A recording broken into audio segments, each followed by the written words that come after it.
another thing that was no bueno is I don't know how Ray J on Saturday was such a wonderful place to be, and then on Sunday turned into such a madhouse of misery.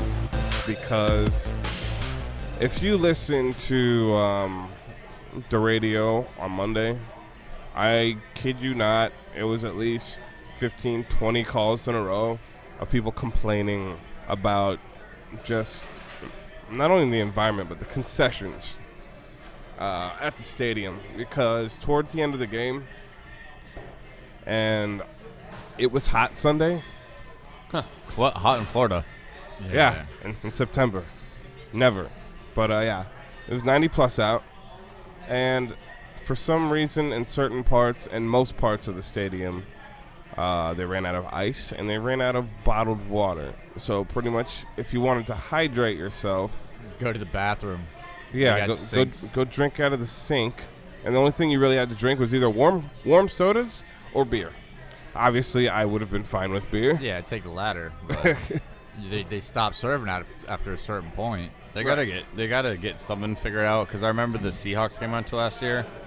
Took the lady next to me 41 minutes to get hot chocolate.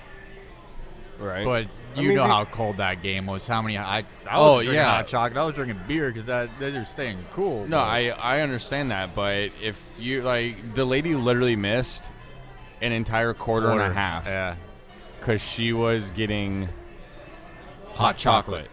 And trust me, you needed the hot chocolate that day. I didn't. It does get cold in Florida sometimes. I bought bratwurst and held them in the pocket of my hoodie just to keep my hands warm. Yeah, dude, that game was freezing. I've never been so cold in my life. How hard is it to make hot chocolate? Hot water, powdered chocolate. Stir. Done. I think that stir part got people confused. I'm not sure. What do we do? Stabbing at it. They look at the 3 instructions on the written down. Oh, you stir now. Okay. We were shaking the entire time. But, I think this needs to be taken care of because, all right, if the owners are going to be cheap bastards and not, for at least one game, buy out the rest of the tickets so fans can watch the ticket on TV. Well, everyone said that last year, too, though. At least improve the conditions. 33 cents on the dollar. Improve the conditions at the stadium. You know? It's like if you want people to come to the game. That's what the Lightning just did. Make them want to come back. Yeah. Because I know that a lot of people that normally that would want to go again may not go back just for the pure fact they had a miserable time at the game. But that's the thing. How often has that happened at Ray J, though? And it's more often than not. That's the sad part. What, them running out of water and BS like that? Well, it's almost like a weekly occurrence now, which is the really crappy part.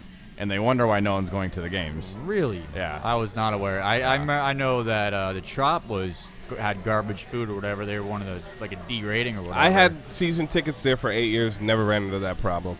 Well, that's the thing. They're getting better food in Ray J, but they're running out of a lot more things. Something is not.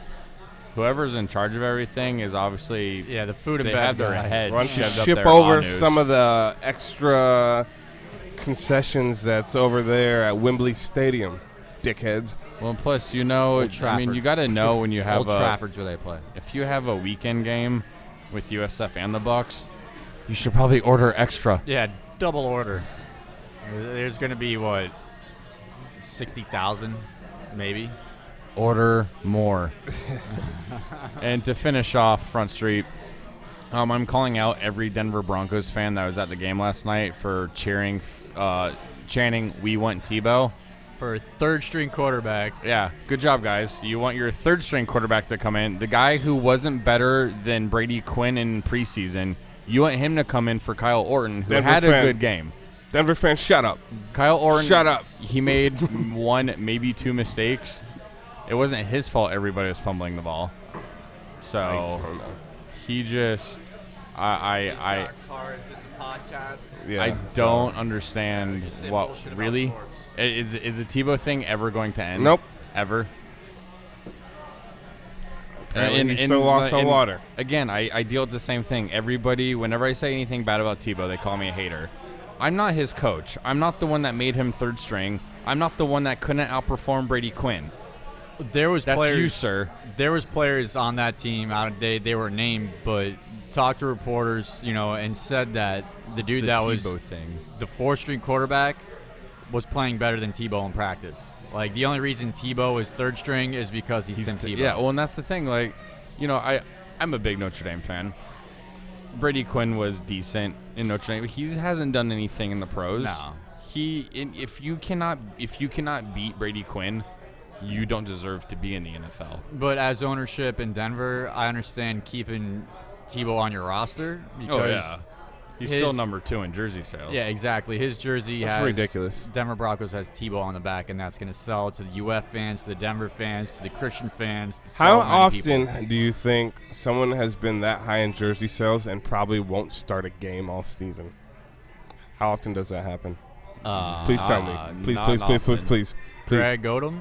And not because of injury or anything like that. Yeah. That's what I was thinking. The only thing I could think is someone that would be injured. There you go. All right. Well, that is it for Front Street. That is it for episode 301 of the new season as well. New season got out to a pretty damn good start, if you ask me. Go ahead and check out. I'll have the new Way Off Base site up. Probably, I wanted to have it up today. Just didn't happen. I'd rather put up a good site late than a crappy site early. So I'll have that up in about the next week or so. So stay posted. All right. Again, thank you, James Myers. Yes, thank you, James Myers. We always love you coming through, spitting that knowledge. There's some good sites here today, Yeah. Again, go ahead and check out oceanpromotion.net. Let the experts in promotional product advertising get your business in motion. Whether you're looking for t-shirts, pens, or award recognition, get your message or logo branded today with oceanpromotion.net. Remember, put your business in motion with Ocean Promotion.